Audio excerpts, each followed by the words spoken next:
Continuamos de seguido con el debate sobre impuestos de sucesiones, ¿de acuerdo? Gracias. Buenos días. Quería dar en primer lugar las gracias a la Fundación por organizar este tipo de debates. En concreto, como sabéis, lo que nos toca ahora es discutir sobre el impuesto de sucesiones. Así que, como el papel del moderador debe ser la invisibilidad, en mi opinión, voy a presentaros a nuestros dos ponentes y voy a dejar que hablen ellos, que son los expertos. A mi izquierda empezará hablando el profesor Rafael Sanz, que es profesor en la Universidad Nacional de Educación a Distancia, y a mi derecha hablará a continuación Juan Carlos Valverde, que es el presidente de Stop Impuesto de Sucesiones y de la Federación Nacional que también propone la abolición de este impuesto. Así que, ya tenéis alguna pista de por dónde va a ir cada uno, ¿verdad? Bien, pues muchas gracias. Gracias por estar aquí. Rafa, todo tuyo. Vale, muchas gracias, Luis. Muchas gracias a todas las personas presentes, muchas gracias a la Fundación, por supuesto, por la invitación. Bueno, vamos al lío. Yo la verdad es que me veo un poco más en plan entrevista, pero yo que soy capaz de hablar 15 minutos más o menos, ¿no? Tampoco quiero aburrir aquí al personal. Del impuesto de sucesiones. Bueno, vamos a ver. ¿Por qué existe el impuesto de sucesiones? El impuesto de sucesiones es un impuesto muy muy antiguo. De hecho, ya los romanos tenían una cosa parecida, como casi todo en derecho. Cualquier cosa en derecho, los romanos tenían algo parecido en la que luego nos hemos ido inspirando. Pero claro, que es antiguo no significa que esté anticuado necesariamente, porque el impuesto se ha ido adaptando a los tiempos. Nuestro impuesto actual, que es una ley de 1987, se inspira en principios sobre cómo deben ser los sistemas tributarios que se van generando en Europa, pues más o menos después de la Segunda Guerra Mundial. Aquí, pues como la Segunda Guerra Mundial nos coge en otro proceso distinto, pues hasta que no acaba la historia franquista y llega la transición, no empezamos a implementar estos principios. Entonces, estos principios son comunes a Europa, están en la Constitución española, en el artículo 31, y son en los que se inspira el legislador en 1987 para crear el impuesto de sucesiones. Bien, el impuesto de sucesiones todo el mundo sabe lo que es un impuesto por el que tributan tanto las donaciones como las herencias, y básicamente lo que hacía muy resumido, cada heredero o heredera tributa por su parte de la herencia. Entonces lo que hay que hacer es calcular el valor de la herencia, aplicar una tarifa que es progresiva, y luego se aplican unos coeficientes multiplicadores que dependen del grado de parentesco y del patrimonio preexistente del heredero o heredera.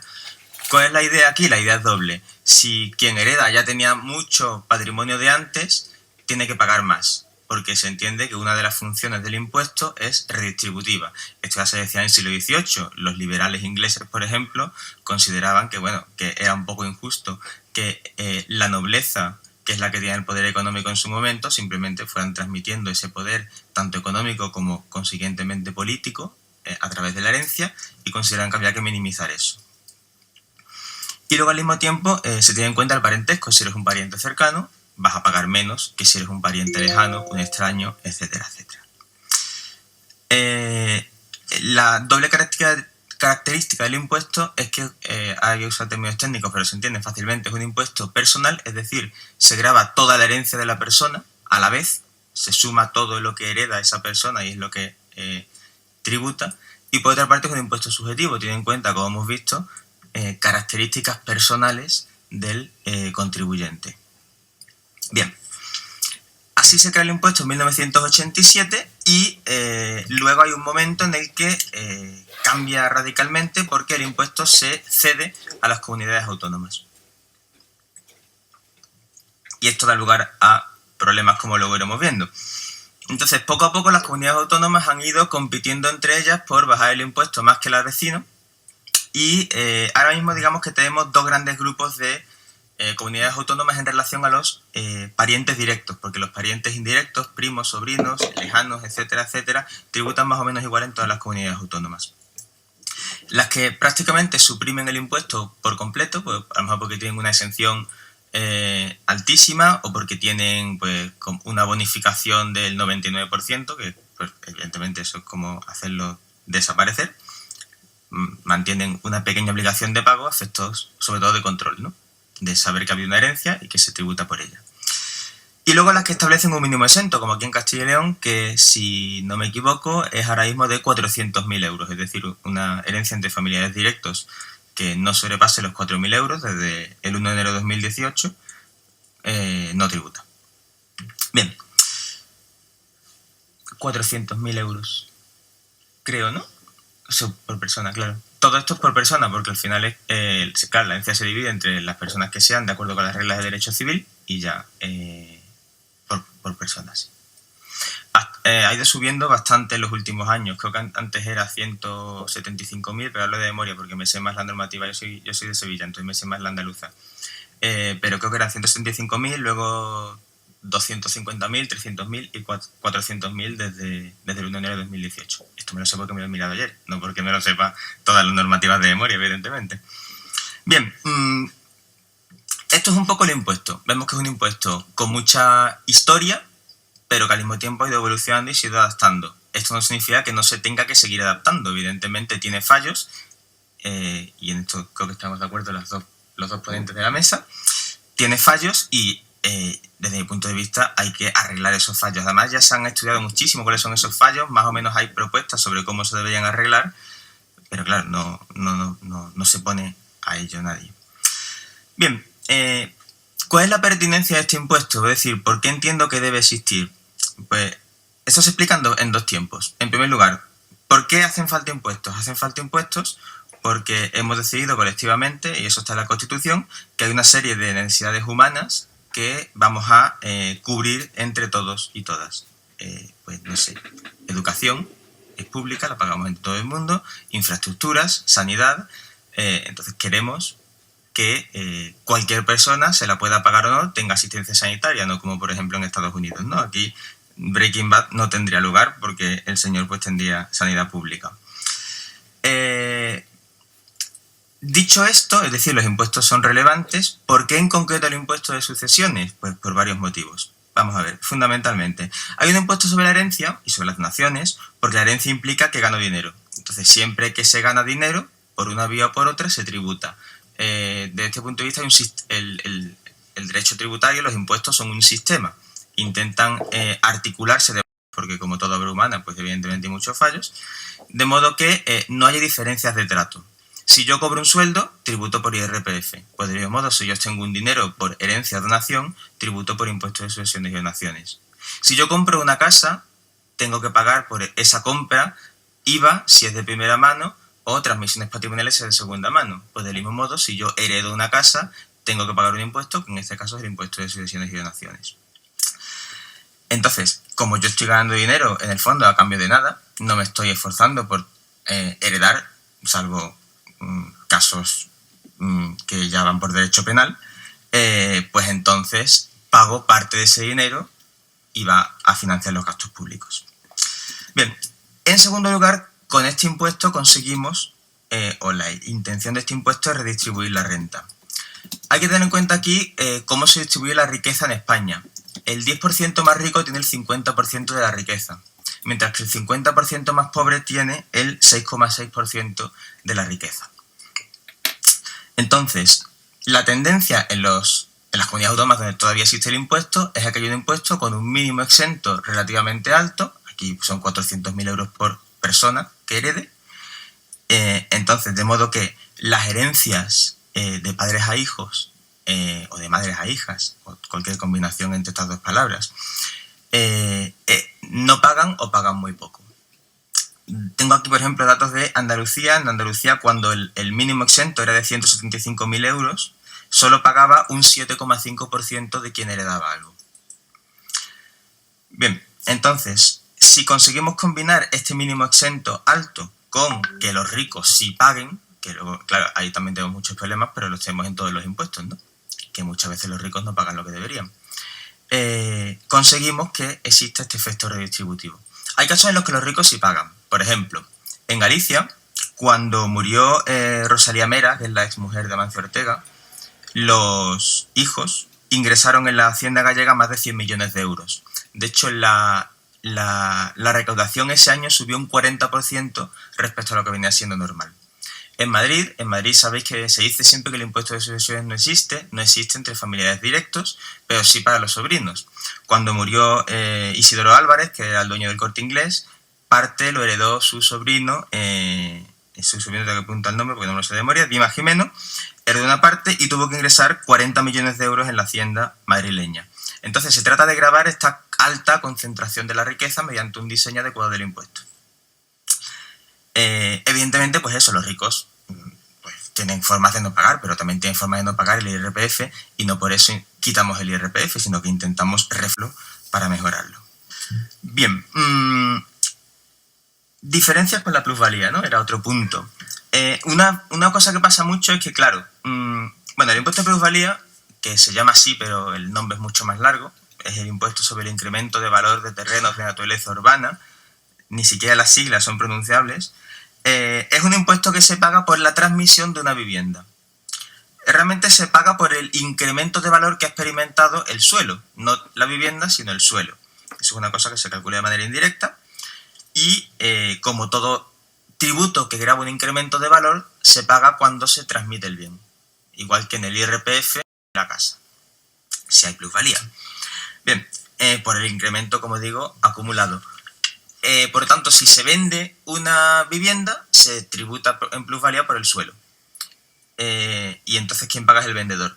Si se transmite por herencia, como el transmitente no puede pagar por motivos evidentes, es quien hereda quien tiene que pagar ese impuesto. Entonces, en caso de herencia, como vemos, hay dos impuestos distintos, que a veces además se pueden confundir. Por una parte, el impuesto de sucesiones y donaciones, y por otra parte, el impuesto de plusvalía municipal. Y claro, si ya entender a la agencia tributaria es complicado, normalmente cuando se nos muere un familiar querido, pues no estamos en nuestro mejor momento, nos cuesta más todavía. Además, el plazo es el mismo, son 6 meses desde el fallecimiento, pero, por ejemplo, la administración ante quien se paga es distinta. El impuesto de sucesiones y donaciones lo gestiona la comunidad autónoma, mientras que el impuesto de plusvalía lo gestiona el ayuntamiento. Bien, hay más diferencias entre los impuestos. El impuesto de sucesiones y donaciones tiene en cuenta, como dije antes, grava toda la herencia conjuntamente, es progresivo y tiene en cuenta las circunstancias personales del heredero. El impuesto de plusvalía no, el impuesto de plusvalía es un impuesto mucho más sencillo, simplemente calcula de una manera totalmente estimatoria cuánto se ha incrementado el valor del suelo. Tan estimatoria es que, como sabéis, el Tribunal Constitucional declaró en 2017 que era inconstitucional esa forma de calcular el incremento de valor, porque básicamente lo que hacía era calcular una fórmula que presumía que siempre se había incrementado el valor del suelo.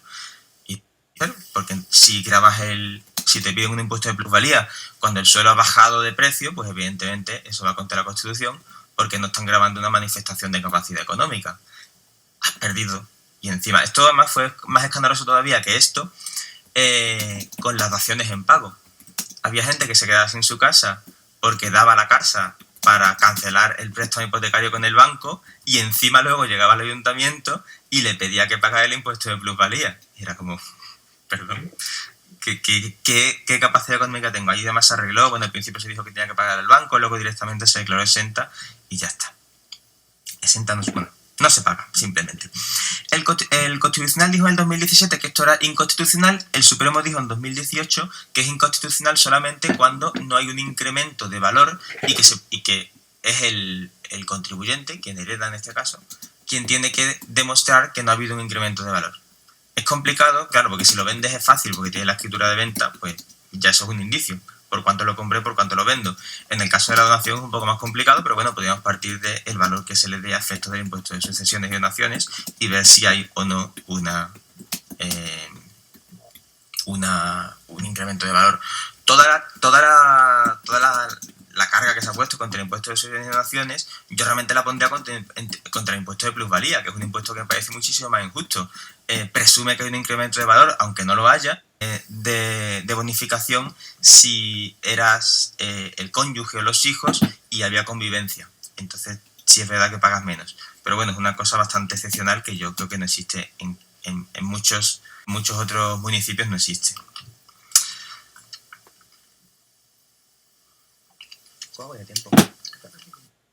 Quitáramos este impuesto. Yo entiendo perfectamente que haya habido este rechazo al impuesto por muchos motivos, ¿no? Uno, esto ha pasado con la crisis. Claro, durante la crisis que hemos sentido que el Estado no se ocupa de nosotros. Entonces, si el Estado no se ocupa de nosotros, es razonable considerar que ¿por qué me voy a ocupar yo del Estado? Entonces, entiendo una tendencia, digamos, a que yo me busco la vida, pero entonces Estado, déjame tranquilo. Claro, yo creo que eso es un error, que lo que debemos intentar precisamente, más aún en momentos de crisis, teniendo en cuenta que los impuestos, como decía al principio, sirven para que nadie se quede atrás, potenciar esa redistribución a través de los impuestos. También entiendo ese rechazo porque, bueno, todos pagamos impuestos, pero pagamos impuestos porque los pagan las demás personas. Entonces, si empezamos a apreciar que hay diferencias, evidentemente nos sentimos un poco los tontos que están pagando. ¿Dónde están estas diferencias en el impuesto de sucesiones? Pues un caso evidente es entre comunidades autónomas. Cuando se critica el impuesto, una cosa que se dice es que en Canarias ya no, porque ahora en España, en Andalucía, perdón, tampoco se paga nada, pero bueno, antes se decía en Andalucía se paga 1000 veces más que en Canarias y 100 veces más que en Madrid. Sí, efectivamente. Hay que igualar el impuesto, pero no necesariamente haciendo que desaparezca, sino estableciendo unos criterios que nos parezcan razonables, probablemente a mitad de camino. También, pasa, a veces los ricos no pagan. Cuando falleció, descubrimos que era residente en Madrid y gracias a eso sus herederos prácticamente no pagaron nada. ¿Qué pasaría también si lo eliminamos? Bueno, voy a decir una cosa que no pasaría y una cosa que sí pasaría. No pasaría que habría menos renuncias a herencias. Esto lo podemos comprobar porque, poco a poco se ha ido suprimiendo el impuesto en varias comunidades autónomas y las herencias no han bajado. Las renuncias a herencias no han bajado. Han seguido renunciando en una línea ascendente. ¿Por qué? Porque la gente renuncia, y esto lo dicen los notarios, la Dirección General de los Registros del Notariado, la Dirección de los Notarios, que son quienes registran las herencias, porque muchas herencias tienen más deudas que bienes. Entonces, evidentemente, se hereda todo, y si se hacen las cuentas y no sale a cuenta, valga la redundancia, pues evidentemente lo lógico es renunciar. También cabe, por cierto, aceptar una herencia a beneficio de inventario. Eso significa que si hay más deudas que bienes, yo no respondo de esas deudas con mis bienes propios, sino que está como separado. ¿Me explico? ¿No? O sea, yo tengo está la herencia aparte y mi patrimonio que no se mezcla con eso. Es una cosa interesante de hacer si consideramos que puede haber más deudas que bienes, pero no estamos 100% seguros. Entonces, ¿qué es lo que no pasaría si eliminamos el impuesto? Que la gente deje de renunciar a su herencia, porque no lo hace por eso, sino que lo hace por otros motivos. ¿Qué sí pasaría? Bueno, pues evidentemente tendríamos una pérdida de recursos. Pues tenemos, por ejemplo, en Andalucía ya prácticamente no existe el impuesto. Hasta hace poco dijeron, si heredas de tu padre o de tu madre menos de 1 millón de euros, a partir del 1 millón de euros se tributan. Ahora han dicho que a partir del 1 millón de euros hay un 99% de rebaja, con lo cual tampoco tributas en la práctica. Esos son unos 40 millones de euros menos que le estamos perdonando, entre comillas, a gente que, recibía herencias cuantiosas. ¿Esto qué puede implicar? Pues los que estamos a favor del impuesto consideramos que eso implica menos recursos para el Estado y, por tanto, pues una reducción en los servicios que presta el Estado. ¿Esto es así? Bueno, en el anteproyecto de presupuestos que ya ha presentado la Junta de Andalucía hay algunas cosas, algunos pequeños recortes que se podrían perfectamente cubrir con esos 40 millones de euros que dejamos de ingresar. Por ejemplo, dice que no se van a cubrir las bajas, salvo casos excepcionales, en el sector público. Artículo 13 del anteproyecto de ley de presupuestos. Pues yo hubiera preferido que gente que hereda más de 1 millón de euros siga pagando y que a cambio sí se cubran esas sustituciones. Y, por último, si lo eliminamos, perfecto, si lo eliminamos, también estaremos creando, entiendo, diferencias de trato. ¿Entre quiénes? No ya entre comunidades autónomas, donde se tributa por una herencia y donde no se tributa por una herencia, sino entre quien cobra un sueldo y tributa por IRPF y cobra una herencia y no paga nada por ello. Entre quien compra una casa y tributa en IVA o en transmisiones patrimoniales generosas, y quien hereda una casa y no paga nada por ella. Yo entiendo que eso, desde un punto de vista de igualdad de oportunidades, es negativo, porque se está gravando más a gente que está esforzándose por obtener un determinado ingreso que a gente que está obteniendo ese ingreso sin ese esfuerzo. Y yo por aquí, ya como además me acaba el tiempo, termino. Muchas gracias, y luego ya para el debate pues cualquier cosa que haga falta.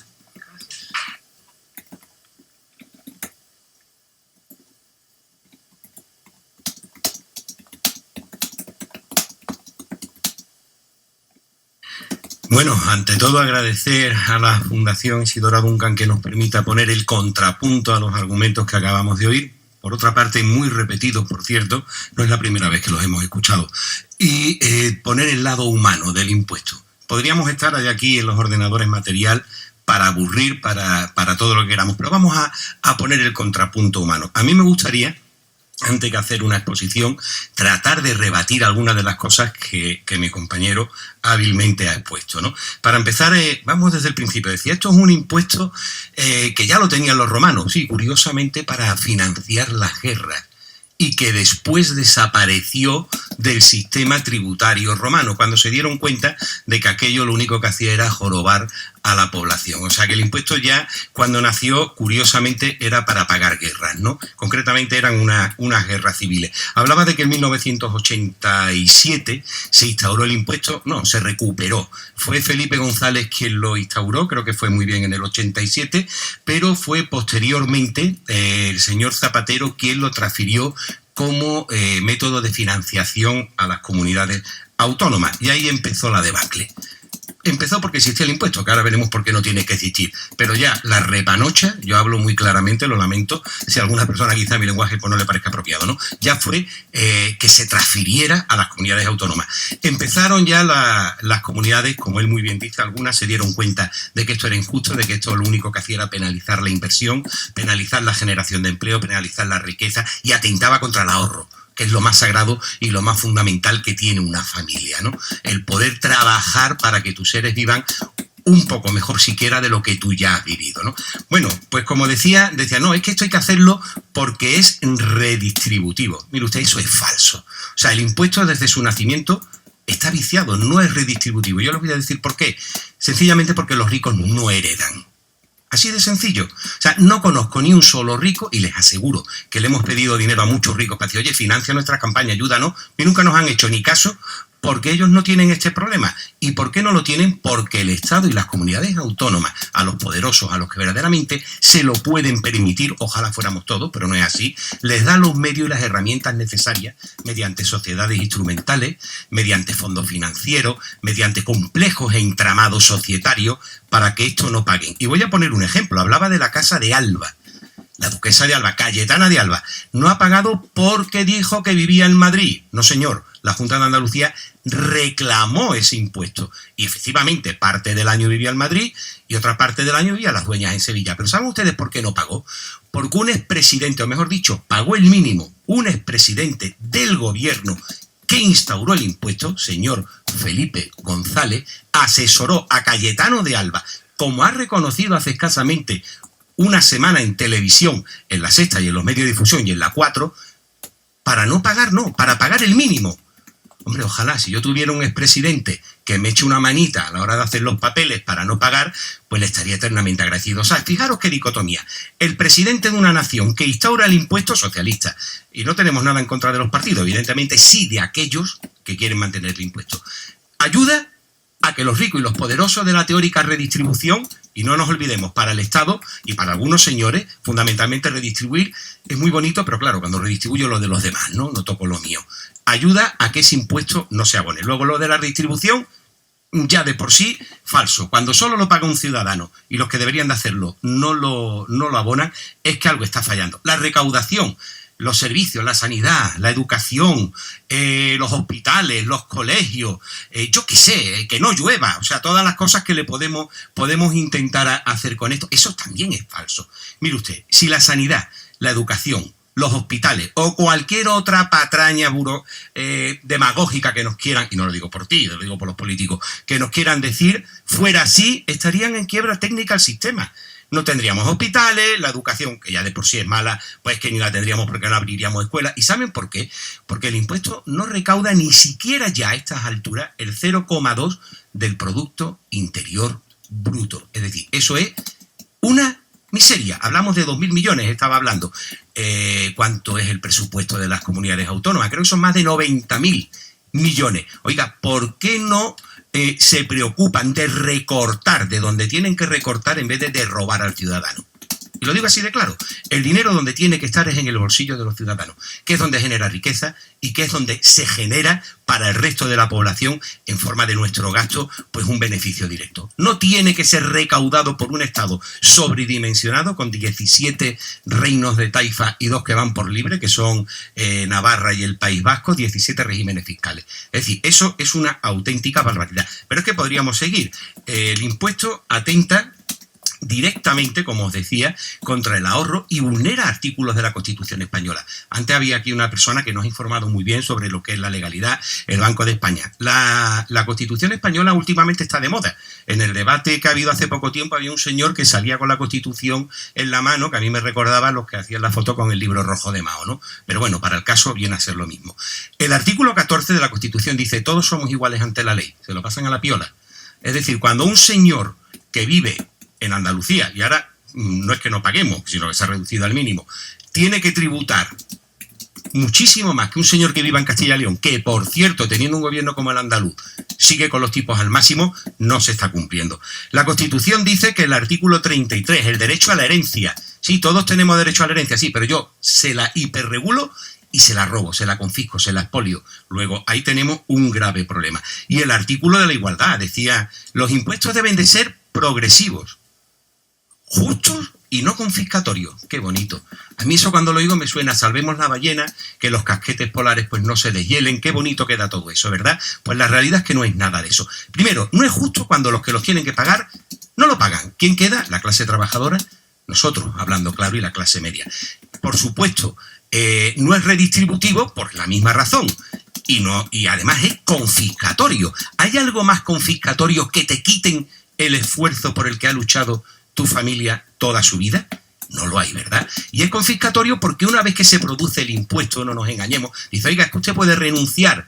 Y dice: ¿por qué tengo que renunciar? Oiga, lo que legítimamente me pertenece, ¿no? Una vez que se produce el impuesto, ya no hay marcha atrás, ya es un sí o sí. Aquí hablaban de que los bancos dicen: hombre, es que paga intereses sobre intereses. Eso lo hace la administración.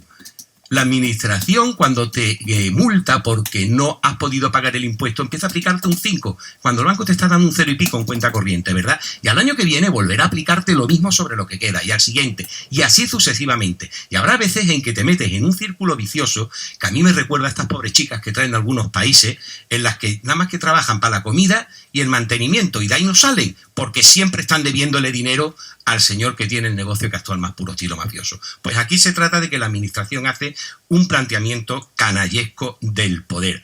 Vulnera además también los tratados de la Unión Europea. Oiga, si tan santo y tan bueno es el impuesto, ¿por qué fue condenada España por trato discriminatorio en el impuesto de sucesiones y donaciones con los ciudadanos residentes y no residentes?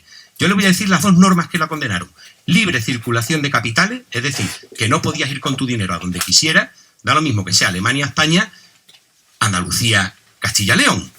Libre circulación de capitales y libre elección de residencia. Es que hay dumping fiscal y Perico de los Palotes se ha marchado, que nos tendremos que ir a Portugal al paso que vamos a algún otro sitio así, ¿no? A vivir a otro sitio. Atentaba contra la liberación de licencia. Ha sido condenado hasta por las propias instituciones europeas. Está deslegitimado por el pueblo. Se ha lanzado masivamente a la calle a protestar cuando ha conocido la verdad. Esto no es nuevo. Desde Felipe González se aplica el impuesto. Y después, con más mala uva, cuando fue transferido. Cuando las personas han visto la realidad, que no son ricos, que no son poderosos y que no son nada, es cuando se ha protestado. Los mismos políticos dicen: es que está deslegitimado, es que ahora lo vamos a cambiar porque se va a hacer justicia. No, oiga, hacer justicia sería hacer algo por los miles de afectados que hay. Economistas y expertos, Lacalle, Brown, Soriano, hay mucho más, también dan argumentos de peso. La misma declaración de Granada, en la que estamos hablando de un expresidente del Tribunal Constitucional y de un padre del derecho tributario español, ya dijo que se estaban aplicando los impuestos de una forma desorbitada y desproporcionada, entre ellos el de sucesiones. Pero es que así podríamos seguir en un suma y sigue sin acabar, ¿no? Tenemos que tener en cuenta además que cuando ya te ves en esta vorágine, que no se nos olvide, si te aplican el impuesto, ojo, estás perdido. Es decir, no tienes la dación en pago, luego no podrás entregar un bien, aunque ellos lo sobrevaloran, porque ellos ahora vamos a ver, voy a poner, para que os hagáis una idea, la filmina, a ver, y ahora hablaremos, ¿cómo se hace esto? Ahí va, ¿no?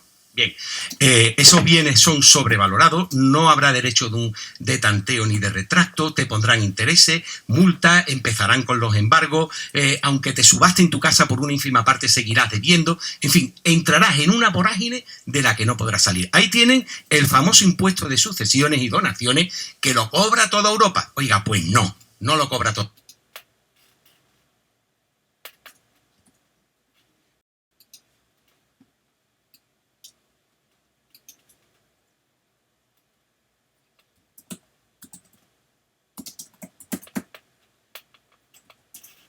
Hay más de un día cero del Estado hiperregulado y distribuidor, lo han quitado.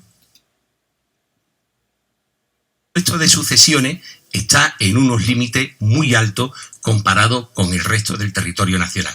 Ahí tenéis también unas imágenes de los partidos que hasta hace poco tiempo estaban gobernando. Siempre son partidos de la izquierda, demagógica, quien quieren mantener este impuesto, por aquello de que hay otros que lo quieren quitar. Pero en medio, ¿quién está? En medio está lo más importante de todo esto. En medio está el sufrimiento de las familias. Contra eso no se puede luchar. Es decir, yo le invitaría a usted y a los políticos, porque hasta ahora nadie lo ha hecho, a que bajen a la calle. ¿Me queda tiempo? ¿Voy bien? Vale. Que bajen a la calle, miren a los ojos de una familia y le digan, usted se lo merece. Esto es redistributivo. Con lo suyo va a funcionar la sanidad, lo que queda de siglo y un poquito más. Estos son casos reales. Y solo son unos poquitos que hemos sacado. Si queréis, tengo algunos que los puedo dar después en unos folletos. Es decir, los hermanos Pacheco, fijaros, la Junta de Andalucía les valoró en 1.000.000, creo que era 1.456.000, correcto, las viviendas. Que esas otras, cuando estaban hablando antes de pagar impuestos, dices, ¿qué es lo que usted tiene? No es lo que tú tengas. Es lo que te dice la administración de turno que tú tienes. Porque claro, si son 10 euros en cuenta, oiga, mire usted, son 10 euros en cuenta, aunque como le he hecho antes la pregunta, a él también decía, se quieren hasta curar en salud para cuando huelen que te vas a morir que no la puedas tocar, pero eso es otra historia, ¿no? Es lo que dicen que tiene. Hoy una casa que en la calle puede valer un hotel, como era en este caso, que en un hotel que era una pensión, estaba valorada en unos 700.000 euros, aproximadamente de valor real, fue subastada, porque la Junta decía que valía 1.400.000, fue subastada en 2 ocasiones, se declararon desiertas y se la quedaron por 185.000 euros de manera directa. Es decir, te roban lo que es tuyo, porque hay que redistribuir, y se lo dan, porque no tienes además un duro para pagar, porque te están pidiendo una cantidad desorbitada, y se lo dan a un señor que viene, que conocía a los morancos, ¿verdad?, de Andalucía, decían los morancos, con el taco, es la palabra que empleaban, con la cartera bien llena, le pone el dinero a la administración de turno y se queda por el bien por 1/10 parte de su valor. ¿Por qué he puesto ese ejemplo? Porque ¿sabéis dónde ha acabado esa vivienda? En la Junta de Andalucía. Hombre, curiosamente, el señor que la compró, que tiene unas empresas que se llama La Palmosilla, la empresa que compró esa pensión, se la realquiló. Hombre, son amigos, es amigo del presidente o era amigo de las cúpulas anteriores de la Junta, pero era coincidencia, ¿verdad? No seamos mal pensados. Pues se la alquiló a la Junta de Andalucía a 5.000 euros mensuales. Qué bonito, ¿verdad? Se lo roba al pobre.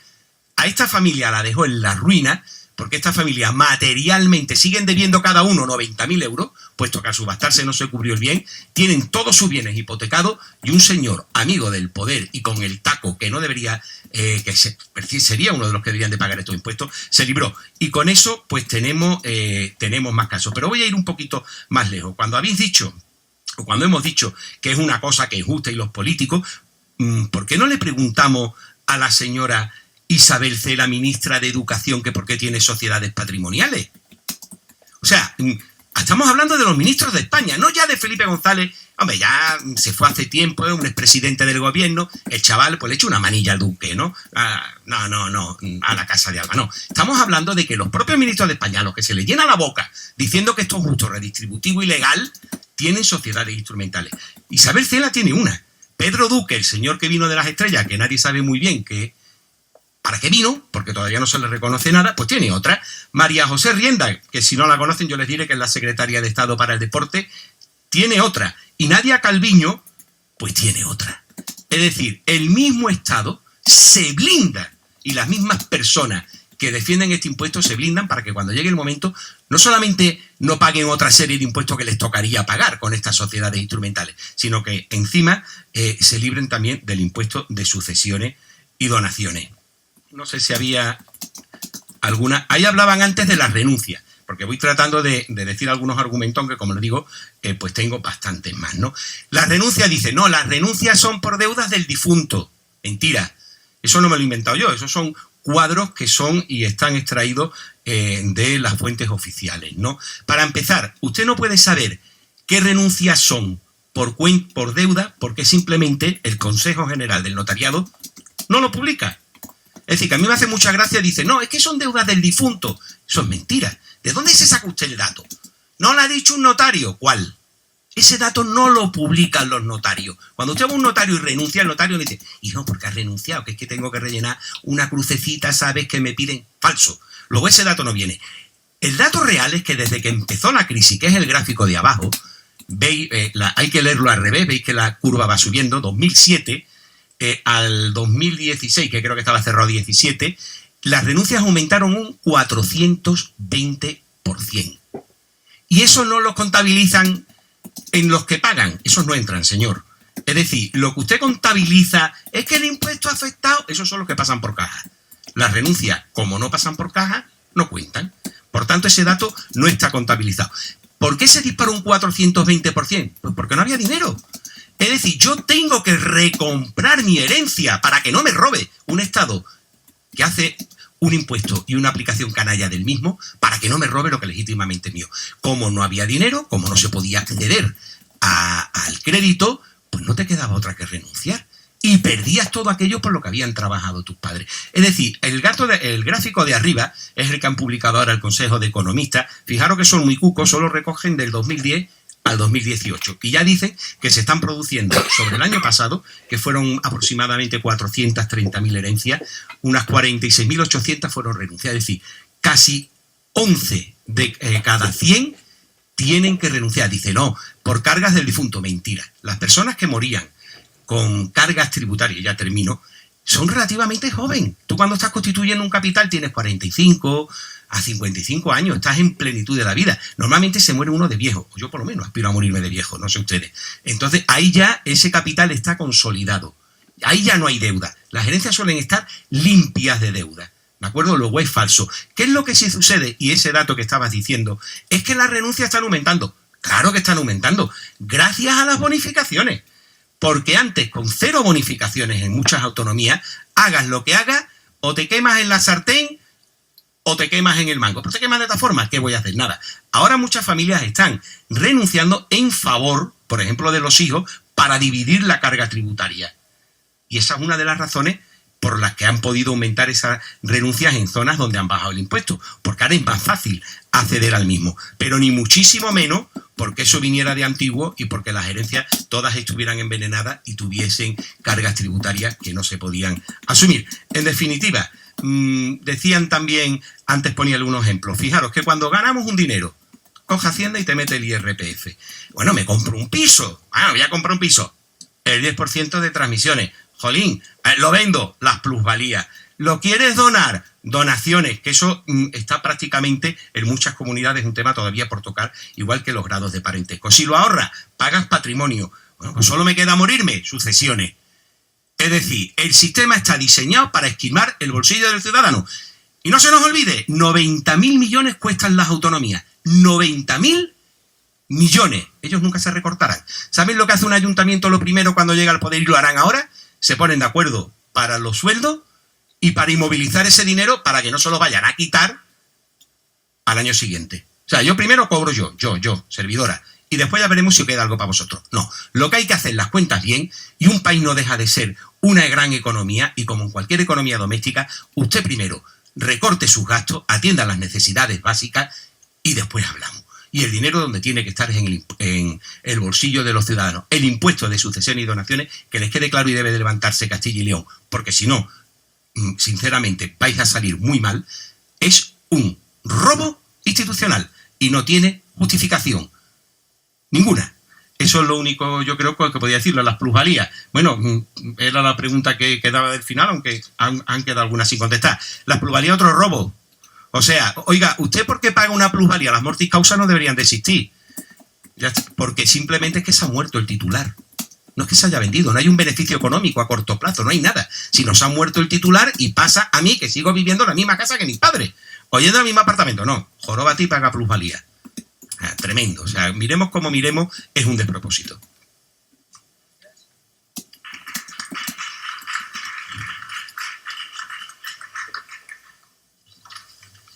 Sí, gracias. Bien, muchas gracias a los dos.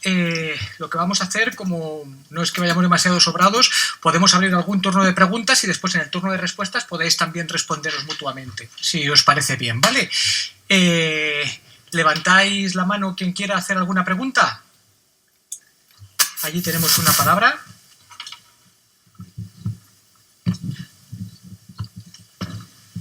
Buenos días. Yo quería preguntarle, cuando se tiene una cuenta bancaria a nombre de padres e hijo y por el motivo que sea se acuerda hacerlo así y hay distintos ingresos y pagos de los tres, cuando, por ejemplo, un padre o los padres fallecen, al revisarlo la Junta, al hacer la transmisión, ¿ellos ahí interpretan que puede haber donación y puede haber alguna penalización o no tiene por qué?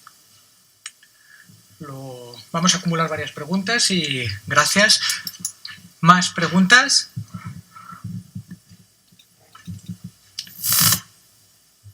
¿Vale? Le contestamos a ella, ¿no? Sí, pero un momentito. Vale, yo tengo un par de ellas también, por si acaso no había del público, yo traje. Bien, la primera, para Rafa, para el primer ponente, ¿qué opinión te merece que tiene? Bueno, pues sabes que en algunas autonomías, por ejemplo en Galicia, es posible adelantar la herencia estando en vida. Entonces, esa herencia en vida lleva implícita una exención que no existe cuando es pues por causa de muerte. ¿Qué opinión te merece en concreto ese aspecto legal en cuanto a sus efectos redistributivos? Si es que tienes una opinión, porque igual es muy concreto. De hecho, yo sé que esto pasa en Galicia, no sé que pasa en otras autonomías, pero no sé en cuáles. Sé que en Galicia sí. Y a Juan Carlos. A ver, había aquí, claro,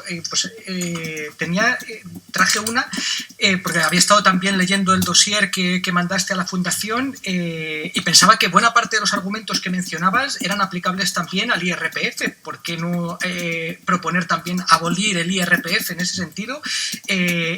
Claro, tenía razón, lo que ingresamos el año pasado por sucesiones y donaciones fueron 2.700 millones de euros, que efectivamente es un 0,2% del PIB, pero hay que tener en cuenta que España tiene un déficit de ingresos públicos de 90.000 millones de euros en comparación a la media de la Unión Europea.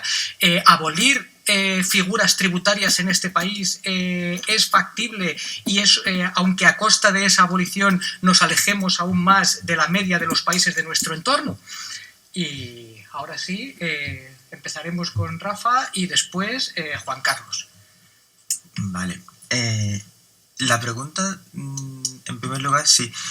No me ha quedado claro porque pensaba que estabas hablando de herencia, pero luego me pareció que era como donación. O sea, si varias personas están en una cuenta corriente y una de esas personas fallece y ese dinero se transmite a las otras personas que están en la cuenta corriente, yo entiendo que, salvo que se demuestre otra cosa, y teniendo en cuenta que ambas... y teniendo en cuenta que todas sean titulares de esa cuenta en las mismas condiciones, lo lógico sería dividirla. Si yo estoy en una cuenta con mi padre y un hermano, por ejemplo, y se muere mi padre, entiendo que un tercio de esa cuenta sería la que podemos atribuir a mi padre y entonces yo heredaré un sexto y mi hermano heredará otro sexto. Entiendo que es lo más razonable, salvo que se pueda demostrar otra cosa.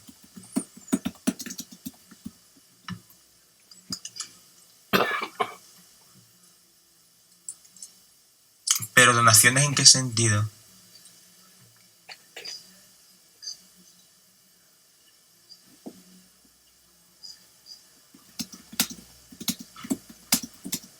Yo entiendo, salvo que me quiera decir un caso ya muy concreto, yo entiendo que la división debería ser de esa forma. Y luego, bueno, el hecho de ya donaciones ya sea una cuestión en vida, es decir, si a mí, por ejemplo, hay una cuenta con 200.000 euros y a mí, que es de mi padre, y mi padre me pone de cotitular, pues en el fondo me está donando la mitad de ese dinero. Ese dinero puede existir a base de tiempo, pero en un principio igual cuando se abre la cuenta hay menos dinero y se van haciendo ingresos por parte de un titular y de otro titular al ser indistinta, y no se hace donación porque se entiende que las 3 personas están de acuerdo en utilizar la misma cuenta conjunta. Luego no sé si Hacienda esto lo entiende como donaciones al no estar documentado. ¿El dinero que va entrando en la cuenta, quiere decir? Sí, pueden ser nóminas, pensión de uno, de otros. Me refiero que esto Hacienda lo toma como donaciones, si los titulares entienden que es así como quieren llevarlo, que la cuenta es conjunta y ya está. Yo entiendo que salvo que haya... Yo no sé cuál es la práctica de la agencia tributaria, la Hacienda. Y además supongo que hacer donaciones dependerá incluso un poco de cada comunidad autónoma. No sé si Juan Carlos tiene alguna información más concreta. Sí, las donaciones, vamos a ver, el dinero en las cuentas cuando son conjuntas, lo primero que pasa es que te lo inmovilizan. O sea, la administración de turno, lo peor que puedes hacer es llegar a un banco y decirle, con todo el dolor de tu corazón se ha muerto mi familiar, porque automáticamente en el banco se da por enterado y, como muy bien había dicho, se curan en salud, hacen cataplín y paralizan las cuentas. Y ahora resulta que tú no puedes acceder a esa cuenta bancaria, salvo que te autorice la autonomía de turno o el gobierno de turno, la administración o como queramos llamarlo, para disponer de tu propio dinero. Técnicamente depende mucho, y también de las autonomías, del tiempo que hayas permanecido en esa cuenta. Es decir, si en una cuenta que tiene 100.000 euros, pues resulta que te da de alta tu madre y dice, bueno, pues hijo, vas a estar conmigo en la cuenta, no se lo creen, porque ahora resulta que fallece a los 3 días la buena señora, a los 3 meses, y es todo una lógica, ¿no? Depende del tiempo, pero cuando ya hay un tiempo, y normalmente que sea superior al año, porque te toman el saldo medio de los últimos 12 meses, que esa es otra. O sea, porque un señor puede tener un ingreso puntual porque ha vendido un campo de melones y le han entrado 20.000 euros, lo ha cogido y se lo ha gastado. ¿En qué? Oiga, ni idea. Cogió el dinero y se lo gastó. ¿Yo qué quiere que le diga? Se fue a dar una vuelta por el mundo. Pero a usted le imputan esos 20.000 euros porque estaba dentro de la cuenta bancaria los 12 meses anteriores a que se produjera el óbito de la persona, ¿no? Pues por eso te quería decir que siempre que haya pasado un año es más disimulable. Pero si no, lo que deben de hacer es dividen por 2. Y tú solo tributas, si ha pasado ya ese año, tú solo tributas por la mitad que te correspondería como titular. Otra cosa es que eso sea así o no. Hacienda puede escarbar y puede decir, oiga, es que aquí nada más que entraba la nómina de la pensión de su señora madre y usted no ha puesto de un duro y no nos lo creemos. Pero lo normal es que si ha pasado más de un año no se compliquen tanto la vida. Como donaciones solamente entraría en el caso de que quitaras al titular. Es decir, yo estoy con mi madre en una cuenta, o con mi padre, y ahora resulta que mi madre se borra y me deja a mí, donación. Y las donaciones en España tributan muchísimo más que en las sucesiones. Ponía el ejemplo gallego. En Galicia todo el mundo ha corrido a donar, en Andalucía estamos empezando a hacerlo. Pero ojo, que las donaciones significan un incremento de patrimonio para la familia, que lo tienes que hacer muy bien para que fiscalmente eso después te sea rentable. Evidentemente, ante el robo de que te expolien y te quiten lo que es tuyo y pagar las donaciones, nosotros aconsejamos en aquellas autonomías donde se pueda que se haga, es decir, que se done, pero no en todas. Por ejemplo, en Castilla y León, Leonar es muchísimo más gravoso que heredar. Ahí tenía unos gráficos que no sé si a lo largo de esto lo voy a intentar recuperar. Si donas, te crujen. Si heredas, también te crujen, pero algo menos. Si el miedo es que te digan que esa pensión que ha estado cobrando tu padre o ese dinero que has ingresado tú, que ha sido una donación de uno a otro y no la has documentado y sancionen, digamos, después al fallecer. Si investigan, sí, si no, no. Es decir, lo que te mandan es una carta muy simpática diciéndote que tiene una sanción, que viene con su multa, y a partir de ahí. Pero normalmente se van a los últimos 12 meses. Si los 12 meses, normalmente, que no quiere decir que lo haga y varía de las autonomías, los 2 eran titulares, no suelen tirar más para atrás, salvo que le abra los ojos al señor de Hacienda, porque eso no sé si lo sabéis, ellos cobran una cosa muy graciosa, el plus de productividad. Tiene narices. El plus de productividad es como si yo os digo, me vendes 20 melones y te doy la comisión, exactamente igual. Es decir, cuanto más consigo recaudar como una ave de rapiña, a final de año me cae mi plus de productividad, que significa que yo he hecho bien mi trabajo, o sea, que te he robado todo lo que he podido y un poco más, y me llevo un dinerito extra a mi casa. O sea, pues, ojo con el que te toque, porque hay quien dice, a ver, aquí cabía 100.000 euros, vamos a rascar.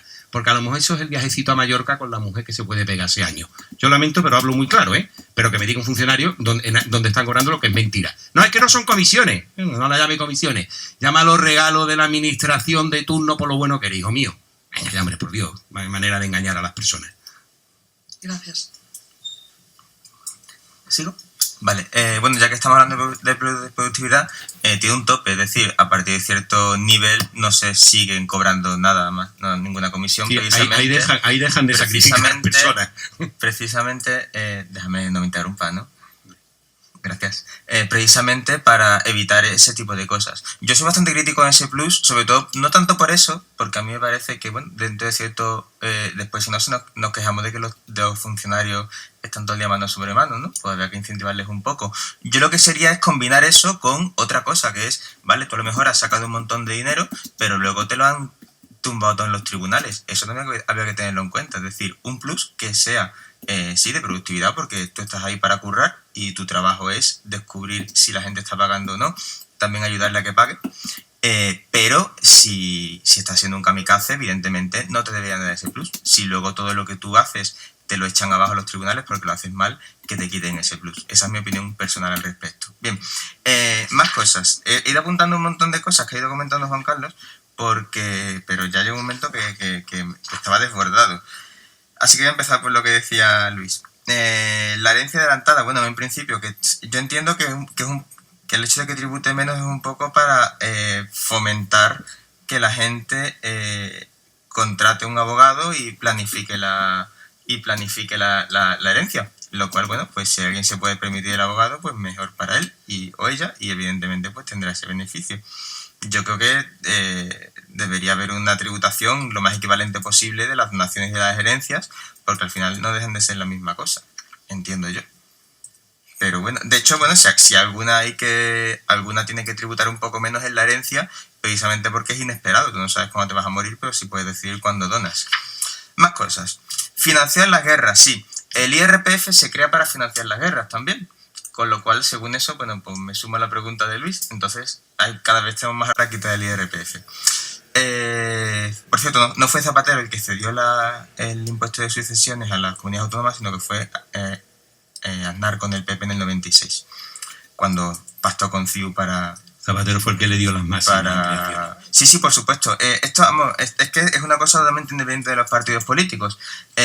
Cada uno ha ido incrementando la descentralización del tributo y hemos llegado a la situación en la que estamos, que yo entiendo que es deleznable, porque al final hay unas diferencias de trato que son brutales y que evidentemente hay que revertir. Hay que revertir, insisto, armonizando el impuesto, no cargándolo. Vamos a ver, dices, el impuesto es un robo porque el dinero tiene que estar en el bolsillo de los ciudadanos. Bueno, hay gente que no tiene dinero en los bolsillos, con lo cual no le puedes quitar dinero porque directamente no lo tiene. En España hay casi 1,5 millones de niños, que evidentemente no es por su culpa, porque ya podemos entrar en si es culpa o no de una persona que tiene 40 años y es pobre, ser pobre, yo entiendo que no, pero bueno, un niño que es pobre evidentemente no tiene culpa de eso. Pues hay en España casi 1,5 millones de niños en situación de riesgo de pobreza extrema. ¿Qué quiero decir con esto? Que necesitamos un Estado que pueda, que tenga los recursos necesarios, y en España tenemos unos recursos, un gasto público inferior a la media de la Unión Europea, que pueda cubrir las necesidades de estas personas.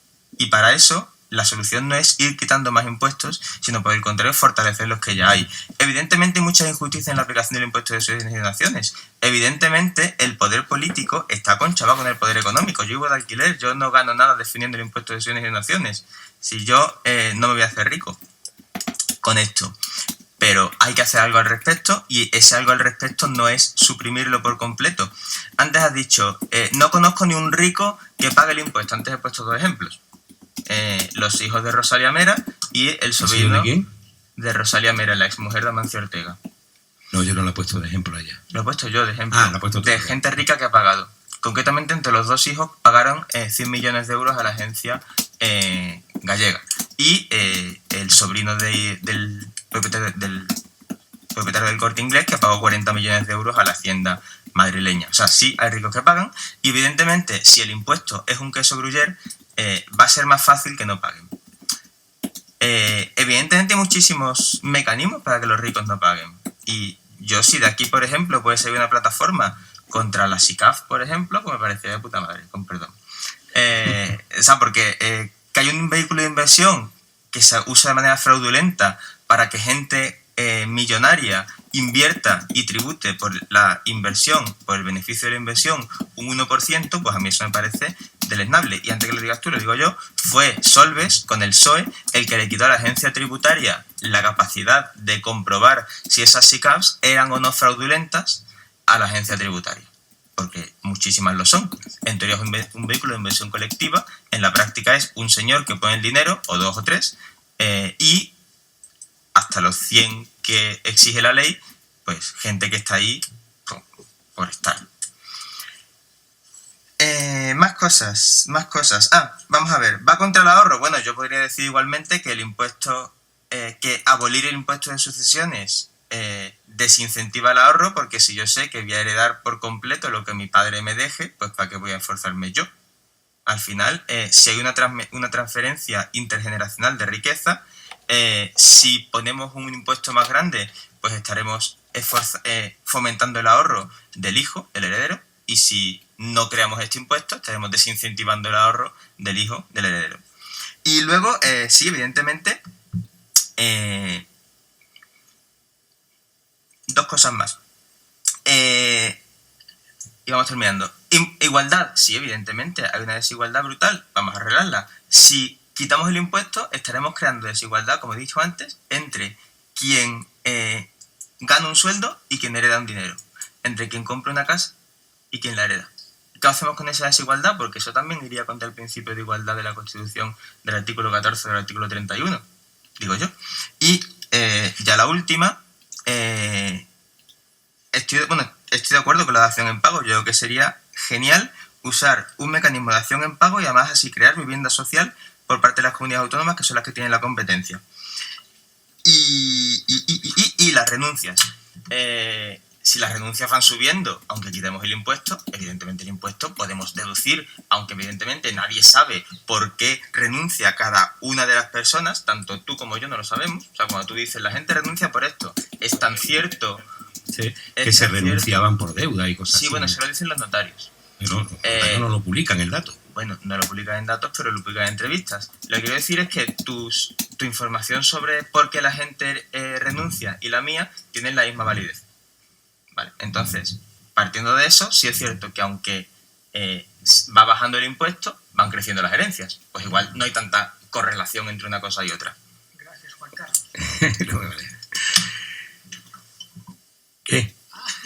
No voy a hacer. Es que si entramos en un debate estaríamos ahora y no se trata de eso. Mira, la renuncia efectivamente te da una opinión, porque además se está haciendo, al haber bajado el impuesto, una de las fórmulas de que en aquellas autonomías, por ejemplo León, donde todavía se está pagando por muchas cosas que haya habido, o en otras que están también haciendo las modificaciones, aquello disminuya es renunciar en favor de los hijos. Por tanto, donde antes, aun renunciando en favor de los hijos, te crujían, y era el caso de Andalucía, da igual que renuncie a favor de los hijos o no, porque te van a crujir. Ahora, si yo renuncio en favor de mis hijos, efectivamente divido el capital hereditario y por tanto pago menos. Esa puede ser una explicación, como tú has dicho, tan válida como la otra. Y ya termino, el IRPF. El IRPF no es un hecho súbito, ni fortuito, ni causal. Es decir, yo trabajo, pago. Bueno, a nadie le gusta, pero se entiende que es así. El impuesto de sucesiones te lo crujen en el momento que fallece alguien con independencia de tu capacidad económica. O sea, si tú pagas IRPF, tú has ganado para pagar ese IRPF. Que no estoy de acuerdo, yo soy enemigo de los impuestos injustos. Pero si heredas, nadie sabe si tú tienes capacidad o no, porque puedes estar en la más absoluta ruina, la herencia de tu familia salvarte esa situación económica y te van a crujir, porque te van a pedir dinero donde tú no tienes para pagar. Luego, ese principio de teórica igualdad pues no quedaría cumplido. Y así podríamos seguir muchas más horas, porque claro, es bueno, ¿no?, que después cada ciudadano pues saque sus propias conclusiones. Perdón, que me lío con los micrófonos. Me estaba haciendo señales Daniel, así que entiendo que debemos desalojar el edificio en orden y de uno en uno, ¿no? Bien, muchísimas gracias a los dos ponentes. Creo que hoy hemos aprendido todos mucho acerca de la cuestión que está en liza, ¿no? Así que, bueno, pues gracias a que ambos han sido verdaderamente didácticos. Muchísimas gracias, Juan Carlos, muchísimas gracias, Rafael, y muchísimas gracias por vuestra atención. Gracias a vosotros y disculpad.